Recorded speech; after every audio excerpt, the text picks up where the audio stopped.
stuff. So Eric, if you want to come up and get here. I see Kevin came in, so that's great. Come on up here. We'll get this thing rolling. Do you guys mind? I'm going to say hi to Kevin because I haven't seen him.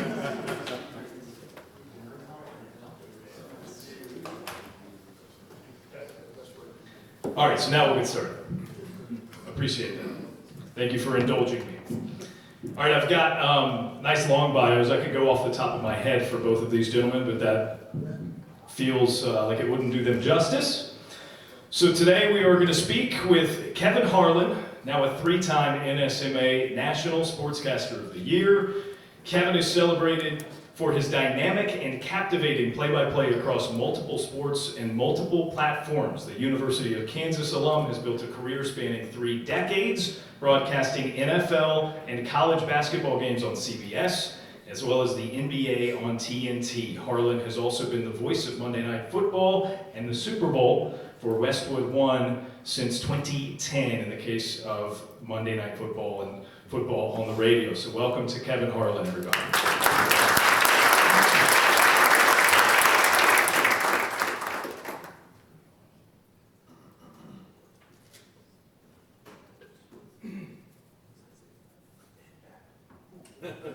All right, I'm going to be passing this microphone around as we get going. Cool, good to know.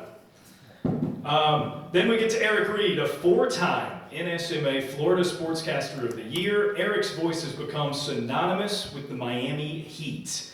He's a Long Island native and Ithaca College alum. Eric joined the Heat prior to their inaugural season in 1988 and 89, putting him alongside the longest tenured broadcasters in the NBA. He's a winner of 20, it's not a typo as I'm reading it, regional Emmy Awards for his play-by-play, his insightfulness, and deep knowledge of the game.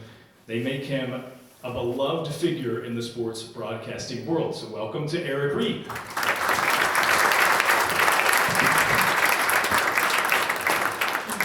Okay, so I think it's appropriate that I come sit with you guys since we're going to be passing this around.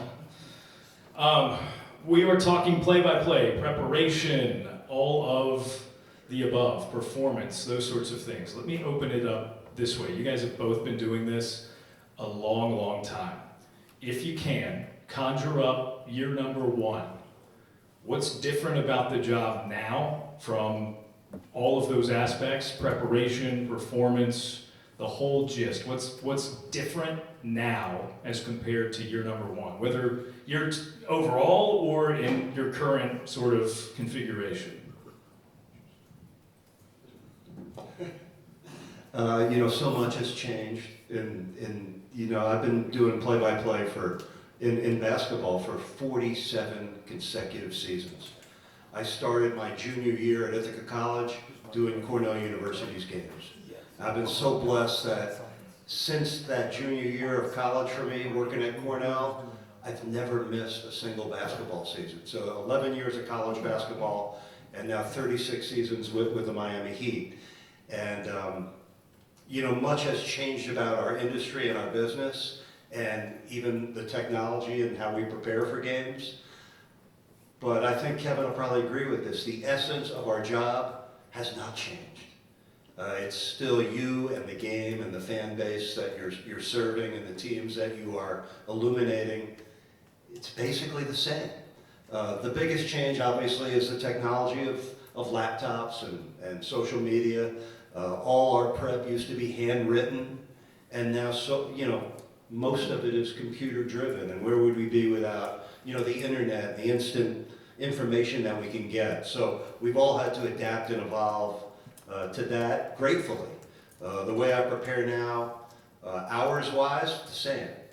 But the efficiency that the internet and computers and some services that we use that we can get into a little later on in this, that's helped expedite the work and made it more efficient. So you can work hard, but also work smart. But I think the essence of the job has really remained the same with your play-by-play skills, whether it's on radio or television, and your relationship to the players, coaches, officials, and the game that you're doing. So that part has really not changed very much at all. I don't know that I could add any more to what Eric said. By the way, we've known each other for almost 4 decades, right? And Kenny Alberts. Somebody walked in there in the back and saw so many people, and I've known Darren for a long time, so it's sure nice to see everybody, and it's an honor to be here, a real honor. But at the end of the day, the biggest difference probably is, as you touched on, is probably social media. Just because now things go viral, and you got to be careful that you don't cross that line thinking that that might be something that will be stamped on you. And it's still, for radio, are the basics that Red Barber and Russ Hodges and Vince Scully all did when they were doing baseball back in the 50s and 60s, and certainly in television now. We've got more graphics, we've got more replays, we have more camera angles, we have so many more things that really for TV, the play-by-play guy is number 4. It's the picture. If the picture's worth 1,000 words, you don't have to say anything. The analyst then describes why it happened or why it didn't happen, and what needs to be done, what shouldn't be done.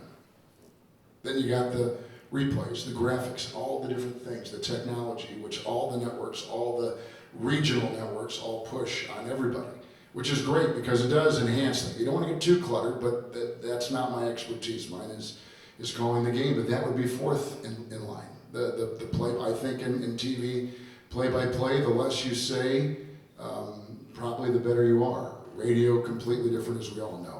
So I would just say social media and the internet have just changed the way the preparation has been accomplished, and now just how people can get in trouble for saying a wrong word, a wrong phrase. And do you think about that? I never think about. But I'll go home and my wife will say, "Did you say anything that's going to get you fired?" And I say, "I don't know. We'll find out here in the next couple hours." But I mean, right? I mean, now that probably maybe is the biggest thing, right? If you've referred to somebody the wrong way, if you've, for whatever reason, just in the moment, it's come out the wrong way. I mean, in the blink of an eye, you're in trouble. It's daunting when you think about it like that. I've used the cliche with colleagues before that all of us play-by-play announcers, we're on tree limbs with chainsaws. Any one thing you say could end your job or your career. So you're aware of that, but I don't go into any game thinking about that. I think, I've heard in many other sessions, about the repetitions. And one of the great things about being an NBA broadcaster, it's 82 games a year. And even though we don't do all of them each year on TV, you're doing most of them. It's a lot. So, lost my train of thought with what I was trying to get across to you. But you got to trust, the more you do this, the better you get at it. And working in the NBA, I've done thousands of games. So you're constantly being exposed to the game, learning about the game, and trusting your instincts. But it's amazing that to do the same job year after year in thousands of games, every game is different. You don't know what's coming around the next corner. So you got to trust your instincts, stay in the moment, and hope for the best, and hope your instincts serve you well. It's interesting you lost your train of thought. You're the second guy this week that I've seen.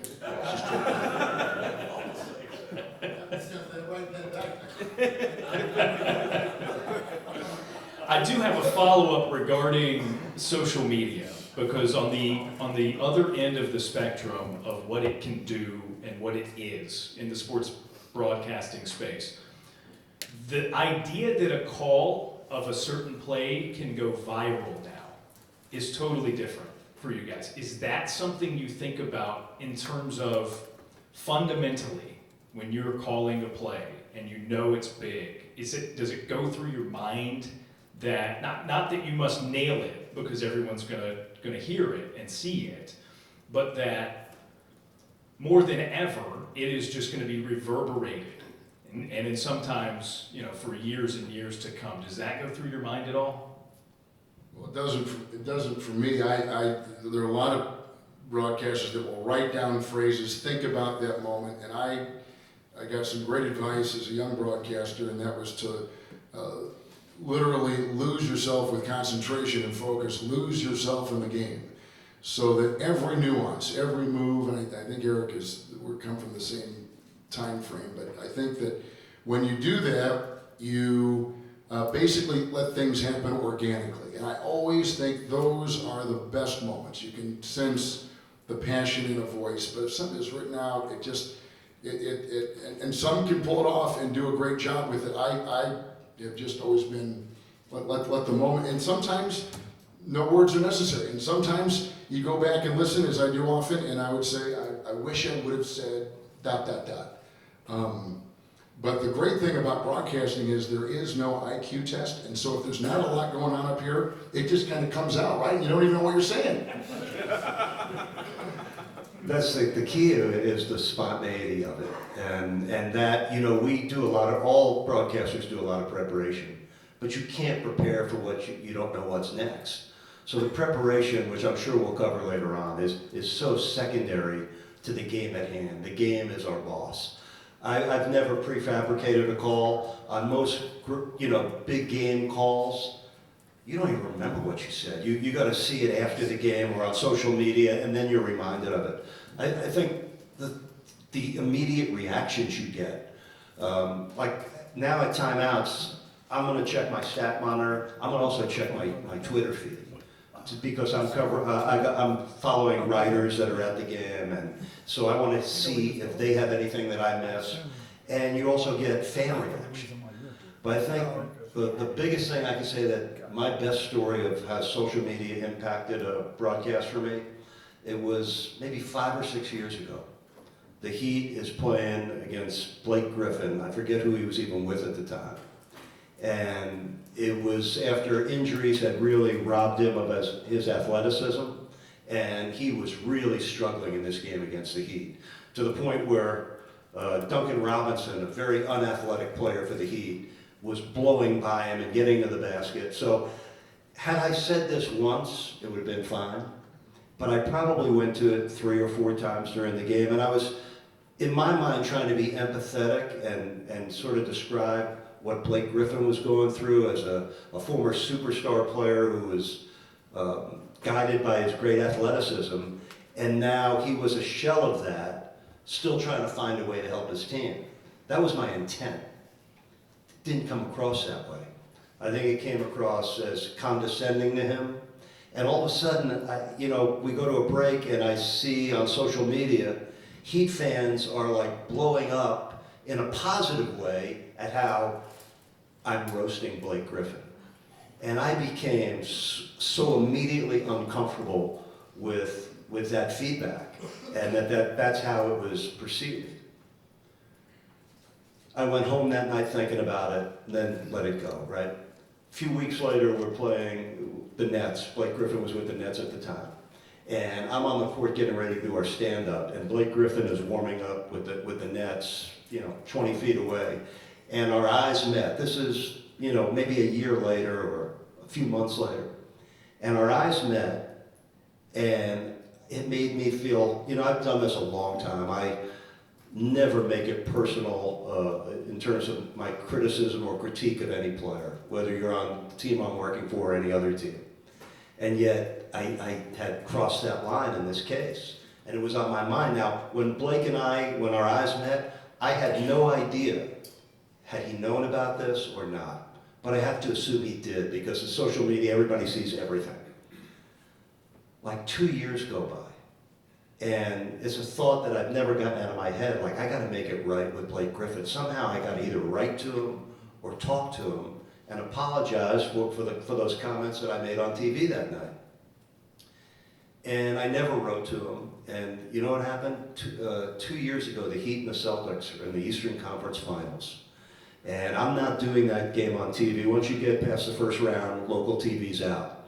So I'm just doing pre- and post-game shows at this point. So I am on the court before this game in the conference finals. Blake Griffin is now with the Celtics. And it's the last thing on my mind. But all of a sudden, Blake comes walking, I'm on the court, Blake comes walking out of the visitors' dressing room at our arena, and he walks onto the court, and he starts to walk toward the basket that the Celtics were warming up at. And without even thinking, I just jumped out of where I was sitting, and I walked up to him, and I said, Blake, I'm Eric Reid, I'm the TV announcer for the Miami Heat, and I've been wanting to have this conversation with you for a few years now. I just wanted to apologize for those comments I made on TV a few seasons ago. It was not how I intended, and he just looked at me, and he stuck his hand out, and we shook hands, and that was it. Somebody from across the court took a picture of it, because like you could Google it and find it. I mean, it became, you never want to be the story when you're the play-by-play announcer. We're telling the story. You don't want to be the story. I became part of that story, and I was always, even years later, uncomfortable about, and it was perceived well in Miami. The fans loved that I roasted this guy. I was never comfortable with it. But the fact that I could meet with Blake Griffin, even though it was 2 or 3 years later, and have that conversation and man up about it and apologize. And to this moment, I still don't even know how aware he was of the whole thing, but I assume he was aware. But it just made me feel better as a man and as a broadcaster and as a human being to have had that conversation with Blake Griffin. But that's the most glaring example I ever got of being jarred by a social media reaction. Kevin, anything come close to that? An interaction with a player because of something that was on air? I can't really say. When you're with a team, it's a lot different. When you're doing 82 games, it's a lot different. When you are at TNT, we're once a week, we drop in, we do the game, we move. You care so much, and it comes out in your incredible broadcasts, your award-winning broadcasts with the Heat is all local broadcast. Mike Gorman, who's up in Boston, who's a friend of ours and just retired after 40 plus years, you could tell that he cared about the Celtic players. We all care about the players that we're covering. But we don't have that kind of, we can see them, we can say hi before the game, but we kind of skip all over the place, so we really don't see that. I would say one quick thing though. In terms of play-by-play, I wanted to say this, and you mentioned Twitter too. With CBS and our CBS Sunday games, we have changed the dynamics of our booth. So this is just something that I've done. I don't use a spotter for football. I never have. I just feel like if I don't know the players, I don't want to rely on someone else. If I'm going to make a mistake, I want to make my own mistake. So we don't use a spotter, but that slot is available. So you mentioned Twitter and how you, during commercial breaks, at the end of quarters, will look back and see what do the beat writers say. We have come up with a system. I don't think I've ever said this publicly, so this is kind of a look behind the curtain a little bit. I don't even know if CBS wants me to say it, but I don't care. I don't care. So we've got a guy who I was with at Westwood One, who now is in our booth, and he kind of is a person that is in our meetings with the players and coaches. He is in our production meeting on Saturday night. He has read the stories all week long. He has listened to all of our conference calls throughout the week as we get ready for our Sunday game. And his job is to, in his mind, organize all the main points that we wanted to make sure, storylines that we want to make sure that we get out there. He also has come up with this, I'm going to come up with the wrong term here, the deck where you have different columns of people that are tweeting, Xing, whatever they call it now. And the beat writers for these papers are an incredible source of information, and this is like their own personal broadcast almost, isn't it? They get on there and they say, on practice on Wednesday, so-and-so twisted an ankle, and sure enough, it's a problem here Sunday afternoon. And we may not see it, it may be just a one-line thing in the paper that week, but if he says it, my guy will make sure that he says, hey, watch out for so-and-so's ankle, Tyreek Hill's ankle, because he tweaked it in practice on Wednesday afternoon. Those are the kind of little, so instead of having a spotter, we have kind of a managing editor, so to speak, and he goes there and looks at that. And I would suggest to the higher level you are, these writers are covering and they're tweeting and they come up with some great nuggets. And a lot of times we will credit so-and-so, Barry Jackson from the Miami Herald, or whoever is coming out with it, has just noted that Tyreek Hill has injured an ankle. And the other thing I would just say about play-by-play is that you can have a lot of people tell you what they think. And most are going to say, oh, he did a great job, or that was a great sportscaster, that was a great this and that. But they don't know. You know who knows?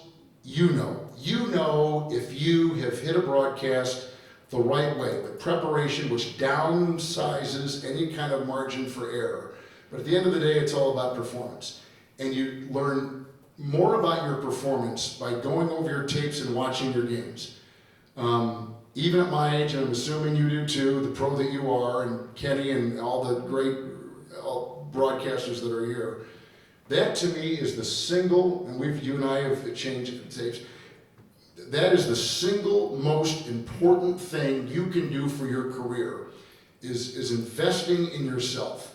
You're always, in every phase of life, you're your own best advocate. Whether you're taking your wife to go have a baby, or whether you're trying to get better insurance on your car, or whether you're trying to find out a guy who's going to cut that dead limb, don't rely on anybody else to do your work. Do your own work. Be your best. When that got through my head, whatever stage of my career, I did find that I was more satisfied with my games. I corrected mistakes more readily. I just felt that I really began to vault in my career when I would watch and listen back to my games, taking notes.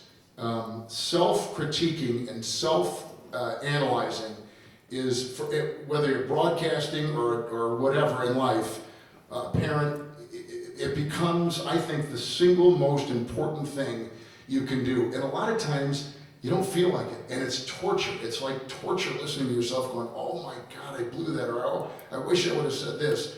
But the next time it comes around, I don't know how you feel, I'm ready for it now, and I'm ready to handle it. And if I give one piece of advice, that is it. Listening, and I've over the years come up with a grading system that I'm not quite ready to share. Like Tom Brady had all of his little things that he said, when I retire, I'll share my little things that I do, and I'm probably not that far away from that. But I have over the years, I got a grading system for my radio with Monday Night on Westwood, and I've got a grading system with columns and things I want to do every play for my CBS NFL broadcast on Sunday. That gives me a foundation and a path to follow. And I have just found that, I assume you feel the same way, like invaluable. And the number one thing, I don't need someone saying, hey, that was, but you know, right? You know, if you hear it and you've hit it, and you know that because you hit it, it was because you listened back to when you didn't meet the challenge earlier on in another broadcast. I couldn't agree more with what Kevin's saying about watching your own stuff. And you know what's funny about it? On nights that you walk away thinking you had a great broadcast, and there are nights that you feel like you didn't do well, when you listen back, the great ones weren't as great as you thought, and the bad ones weren't as bad as you thought. But you've got to watch your own tapes, and you got to be comfortable with what you're seeing. And it's a very collaborative business. We all borrow and use ideas that we get from others, whether it's descriptive words or court or field geography. We can beg, borrow, and steal and put it into our own game, but you got to be comfortable with what's coming out of your mouth, and the more you do it, the better you get at it. And listen, the preparation, it's been a big part of my life. I feel like it's the only part of the job that feels like work, preparing for each game, but that's how the last 36 years of my life have gone for me. It's preparing for each game, and then enjoying each game. And the minute the game ends, it's funny, when I'm on the bus after a Heat game, I let that game go. I don't really care to talk much about the game after the game, because those few hours is the only chance you sort of mentally get a chance to relax. Because by the time you wake up the next morning, if you're working in the NBA, or if you're doing 3 games a week like Kevin, you're getting ready for the next games. Sometimes at night, but most of the time it's the next morning. So, and the preparation, like I still over-prepare. I have a different system now that is mostly computerized. A gentleman by the name of Brian Friedman opened a company called Broadcaster's Edge. And what I love so much about him, every broadcaster has a system of preparation. What he did was looked at your system and then tailored a computer program that closely mirrored it. So now, instead of handwriting things out, I got a database of every player in the NBA. I can set up my board in whatever order I want. And by the press of a button at 10 a.m. Eastern time each day, their season stats and their career numbers, their height, weight, years in the league, that's all in there already. And at 10 a.m. every day, everybody's stats are updated. So now I am not wasting time filling in from one stat page to my board, points per game, field goal percentage, free throw percentage, threes, three-point percentage, rebounds per game, steals per game. I don't have to waste my time putting that in. How I get familiar with it, I highlight it. But that is imported already for me. So a lot of the minutia work of my prep is cut down, and it gives me a chance to do a deeper dive to come up with other statistical trends or game notes that I want. Then the other part of it is, so you work hours for each game. Then you get to the game. The thing I love about covering NBA games now, they changed this maybe 10 years ago. They stagger the coaches' press conferences before the game. So you could see your coach at 5:15, the other team's coach at 5:45, whatever the times are. You can hear from both coaches for each game every single night. That would seem like the most basic thing any of us could do, right? You would be shocked at how few and far between it is that I see our colleagues from other teams at both press conferences.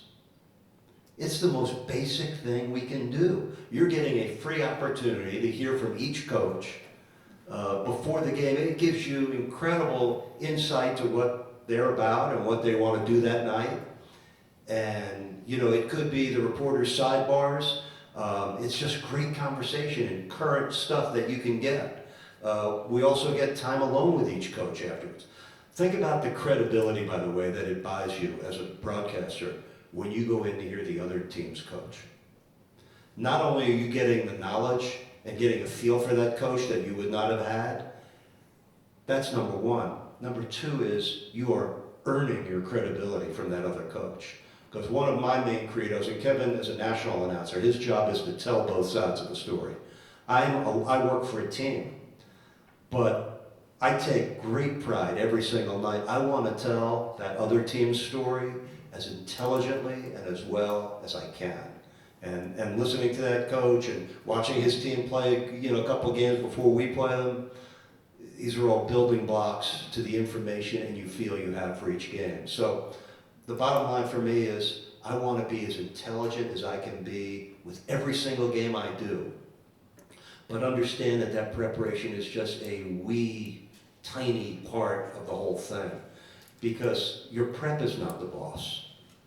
Your producer, the team president, they're all we have a lot of bosses, but your number one boss is the game that you're doing.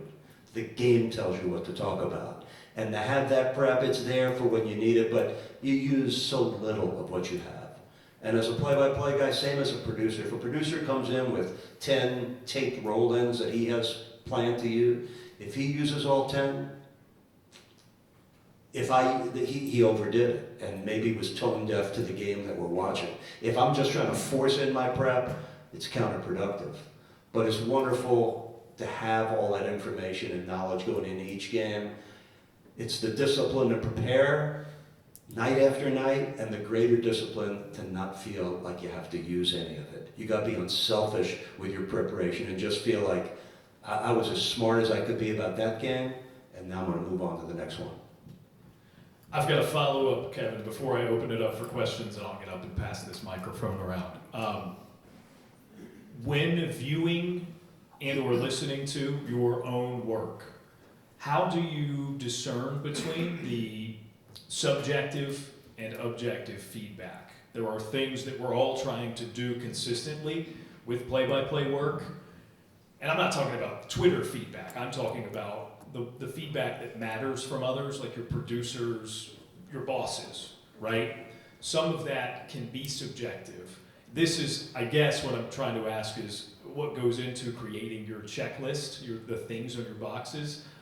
So without giving it away, what's the struggle between subjective, objective like when viewing yourself in your own work? That's a great question, Darren, and I think it is, you begin with what resonates with you in your heart and what your mind is telling you. I mean, we're all in this room because we love the business and we love the mechanics of the business. I think we all want to do our best job in the business, but there's got to be a routine like in every business, right? And so I think it begins with when I first fell in love with broadcasting, what was it that I loved?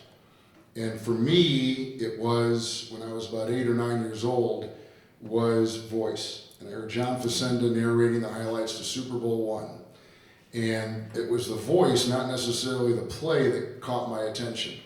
So I have been big on delivery. I have been big on voice. And when I was a kid, I used to have like 4 or 5 different, you may have been the same way, I used to have 4 or 5 broadcasters that I would tape on a cassette off of TV, and I would literally try to mimic them, and I would do it in a bathroom because I liked the way my voice kind of resonated in a bathroom, right? I was maybe 10 or 11, but I sounded like I was 25 or 30, you know, hey, you got a baby. And so, and I'm joking about that, but my point is that, and I told this to our daughter, Olivia, who's in the business, I said, you want to find a couple of voices, delivery, because it's all about delivery. I always told her I want A delivery with a C story as opposed to a great story and delivered poorly. So it's about delivery. And you can tell in the first 10, 15, 20 seconds on someone's voice and their delivery, their confidence level, their pacing, their resonance, just all these different things that I think are so important with delivery. So my beginning point is delivery. So when I listen back, and there's some nights your voice is, you know, crummy for whatever reason. I just went through this with Sean, my friend Sean McDonough. He was battling, and so was Lisa Salters. They were battling allergies, and you know, as we've all got colds or whatever, your voice would conk out, and man, you never. And then when you're so worried about your voice, you know, it kind of affects everything about the broadcast. So delivery to me, going back to that point, is number one. And then I have these different things. And yeah, just like with football, just you know, down distance, location, where's the quarterback, who's the running back, how many in the secondary, what kind of defense, you know, just those are the kind of columns I make. Did I mention where the quarterback, like in radio, the first thing you look at is the quarterback in the gun, or is he in the center? You know, is the quarterback animated, or is he just standing there stoically waiting for the snap? Like, so it's little things like that and on TV, have I given enough room for my analyst on television? Have I made sure that I've kept people up to date on an injury that happened 3-4 plays ago? What is the storyline of this particular drive they're in? Like, there are just so many different things to really keep track of. But to me, it begins with delivery. And some games, and it's funny, I don't know how singers feel about this, but some games, and you all probably gone through this, you feel like, God, my voice is great, and I've got my great rhythm, I'm on a pace, there's a nice cadence here. And there are other games you struggle mightily for like a quarter just to dig yourself out of the hole, to try to figure, you know, there are little things I do. I have a line that I recorded that I did years ago in a game. I can't think of the game, but it was 2 lines together in a certain play sequence. And a lot of times, if I'm having trouble in a game, and I don't want to get too deep for people here and the minutia, but I think in every profession there are details and there are ways of doing things. So I'll hit the cough button and I'll repeat this line, and it was a very simple line, but the way I delivered it kind of like reboots my cadence, which I'm, like I said, going back to delivery. So there was a play, I think it was up in Portland, and Russell Westbrook is on the baseline, picked up by Lillard, shot clock at 5, gets it back. What I liked about this particular sentence that I'll say over and over to myself during a 2-minute break is it kind of gets me back in gear. And for whatever reason, sometimes in the NBA you can slip out of gear in a hurry. It's back and forth, bang, bang, baseline to baseline, and you're just going, what the hell's going on? And so this way, the slower I go, I feel like the better command I have doing it. But that little, so that's just like one small little thing. So I grade myself on delivery, and then it kind of just, it shuffles in there. And, and people say all the time, you know, you talk too much, or hey, you're too excited, or you're not excited enough, or you sound like you're sleeping, or you got too much, whatever it is, you take it. I think there's a grain of truth in everything somebody says, and that's why I take it. But at the end of the day, as I said before, it rests on you to be what you think you should be, what your heart tells you you should be, and how you should navigate the business. Eric, what about you? The objective versus the subjective when you see and hear yourself. I just think it's such a subjective business. You know, everybody has their opinion, and each of us have our fans and people that don't like us. I think you pay attention to critiques. I think, as Kevin said, the self-critiques are most important. And it's just the repetitiveness of doing it. As young people starting out, listen, you want to, you know, if you're going into college, if you're just entering this industry, it's a time to keep your mind open to all the avenues that you might travel. Once you discover exactly what it is you want to do, though, I just think you got to pursue a position where you're doing the craft that you want to be good at. Because if you're not working at your craft, there's thousands of us out there in the country that are, and it's the only way to get better. So I don't get too thrown off by critiques or criticism or even our self-critiques. A lot of times now we don't even have to watch games back. They're rebroadcast the next day anyway. So that's part of my preparation, is to make sure you watch at least half of that game. But you walk out of each game, listen, we want to do our best job every single night. And that's the real test of being a professional basketball announcer. Or if you're a hockey announcer or a baseball announcer, you're doing it day after day. And the consistency of your approach, being ready for each game, and being fresh enough to enjoy each game. I think that's such an important part of it. That's the one thing I weigh each year, like, can I continue to grind out the prep like I do? That, because you don't want to be weighted down, that you're doing so much work to prep for the game that you don't have the requisite energy to do the game. I haven't had that problem yet. I don't want to run into that problem. And I think the preparation in some ways, listen, it's a crutch. It's a habit. I think it's a good habit to be well prepared for each game. But again, you got to use it wisely. You got to use it judiciously. Nice, great answers. I appreciate you guys indulging me on both of those. I was unaware of what time it was. So now that I see, I'm going to open it up for questions for Eric and Kevin. And you guys keep a hold of that microphone. I will pass this one around and be one with the audience, right? How about that? Let's go. My question is, how long, when you are put in a position, I guess, that you haven't been in before in terms of assignment, does it take for you to feel like you have that command? I specifically think with you, Kevin, like having that comfortability to like put your arm out to hold people back, that like almost physical command. How long does it take for you to get that? Good question. I think I'll go back to what I said before. When you lose yourself in the game, something just kind of clicks, I think, and you just kind of get a feel. Vin Scully said this so well. He said, on television in particular, you've got this great symphony, and that's the crowd. And in an NCAA tournament game, you're referring to the Furman UVA game probably, that the emotion and the intensity in the building, if you're on track and if you're in the right lane, you can feel the motion of the players, you can feel the decision making of the coaches, you can feel the building, you can read the room.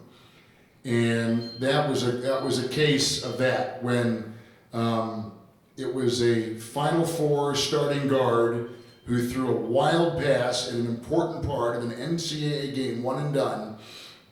And this little school in South Carolina came through with a big shot on the biggest stage in college basketball. And those are the moments that I think you subconsciously have in your mind, knowing that the crowd is going to, you know, I mean, like you could sense when he took the shot, like you're holding your breath. You go, what are you? Kid just threw the ball away. Now the kid's going to take a three, and he hits it.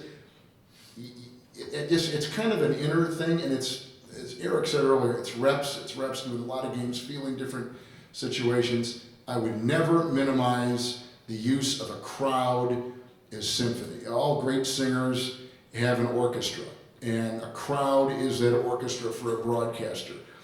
And I think when Vince Scully made the call of Hank, I keep talking about Vin because he's clearly on that Mount Rushmore. When Hank Aaron hit the home run that passed Babe Ruth, or tied Ruth, down in Atlanta at Fulton County Stadium, I think he set it up. The home run was hit in the left field, and on radio he just let the crowd noise take over. And I thought it was such an impactful moment. And I guess when I was a young kid, I remember that call and remember what he did and remembering subsequently why he did it, and it just kind of stuck with me. So that audience as orchestra has always kind of resonated for me. And again, on television, if a picture says 1,000 words, you don't have to say anything. It's like when Kawhi Leonard hit the shot and fell down in the corner to beat Philly in Game 7 of the conference playoffs a couple of years ago up in Toronto.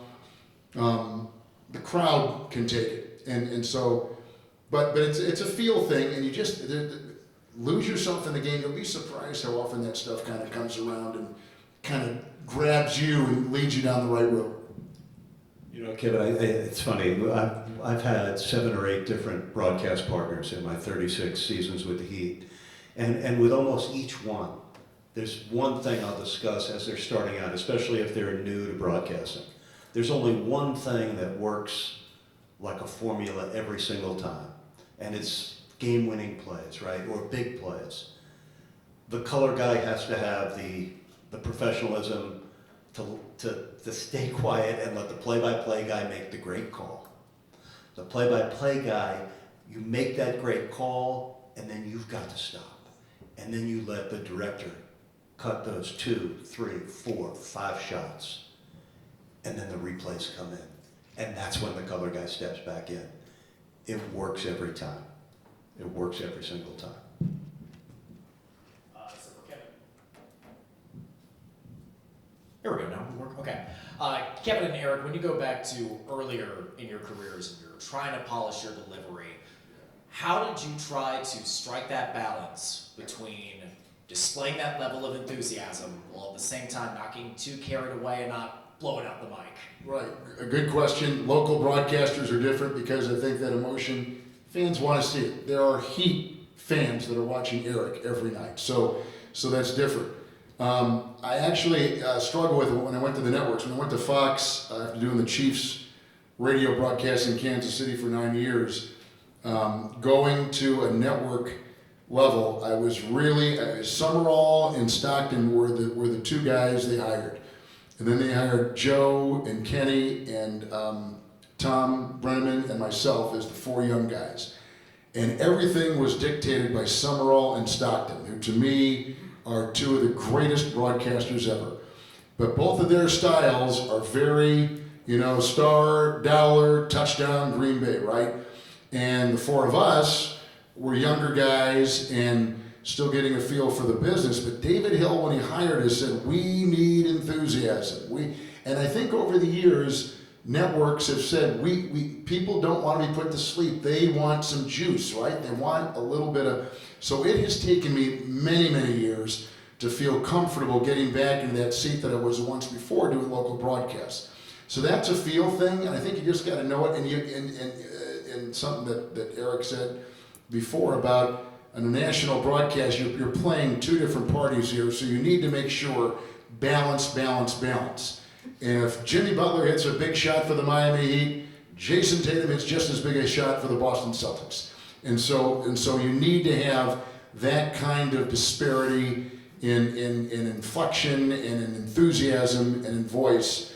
But it takes a while. It's a tough question, a good one, but a very narrow line to walk in. And I question myself after every game, did I get too excited? But now I'm at the age where I just let it rip. I don't care anymore.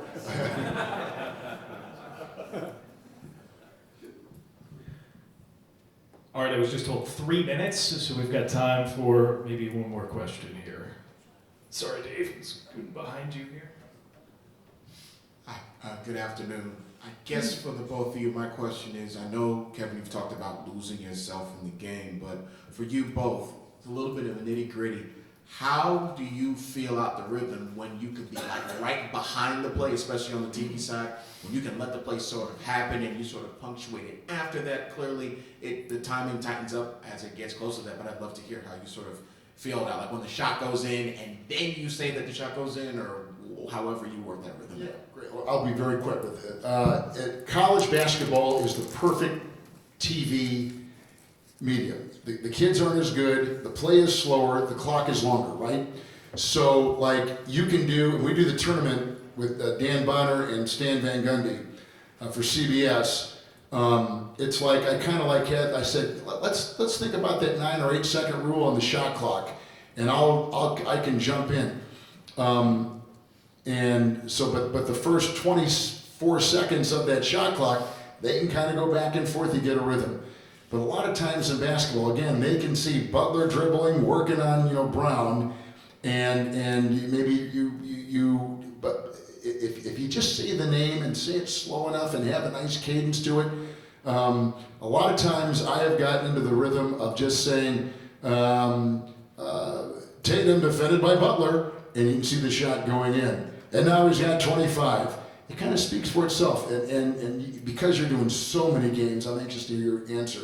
But basketball, because there are 10 guys on the floor, and you know who those 10 guys are, sometimes just kind of paraphrasing what you see, and we can see the shot is good.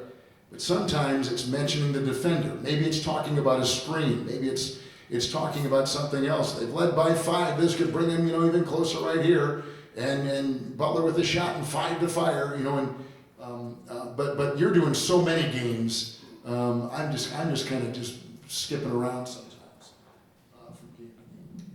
It's different. You call each play differently. You don't call, you can't say you're going to call each one the same way. I think one of the important things on TV is if your color analyst is talking, even if it's over a basket, never interrupt them. The people can see it. And interrupting anybody is bad manners. So even though you want to make every call of every basket, if your color guy's in the middle of a story, you let him finish the story. People can see what happened on TV. Call each play differently. Trust your instincts. Don't pre-plan it, and just have a good feel for all of it. As you know, as play-by-play guys on TV, we're like point guards. You may know what you want to do, but you got to serve the telecast. So if your producer says you got to read a promo at this time, you better read that promo and make it sound like you're into the promo. When it's time for the color analyst to talk, let him talk. I think the biggest dilemma I have with it is, sometimes on TV play-by-play, you can mix storytelling with play-by-play calling. So if my color man's in the middle of a story, I'm gonna let him go. What if I'm in the middle of a story and a great play happens? My producer says, finish your story. I can't. If it's me, I'm gonna interrupt my story for the play. Because it's about, at the end of the day, it is about the game and the players and the coaches, and you want to tell the story of that game as best as possible. But it's a combination of so many things, and as the play-by-play guy, we're the point guard. We gotta take our shot when it's our time. We gotta make sure everybody else around us that we're bringing out the best in everyone, the people we're working with. Respect your camera people, all the people on your crew. Be a team player with your producers and directors. It is a team effort. You're having a production meeting before the game. You're spending so much time with these people on and off the air, at home and on the road. So I always say this about our profession: whether you're trying to show it or hide it, your personality will come out with your peers and over the air. So be true to yourself. Borrow other ideas. Listen to as many broadcasters out there as you can. Borrow what you like and try to make it your own. And best of luck, and keep pursuing your goals, and have passion for the sports that you call. Good note to end on. Eric Reid and Kevin Harlan, everybody. Thank you guys so much. That was awesome. Very good stuff. All right, our next one in here starts at 2. That's roughly 7 minutes away.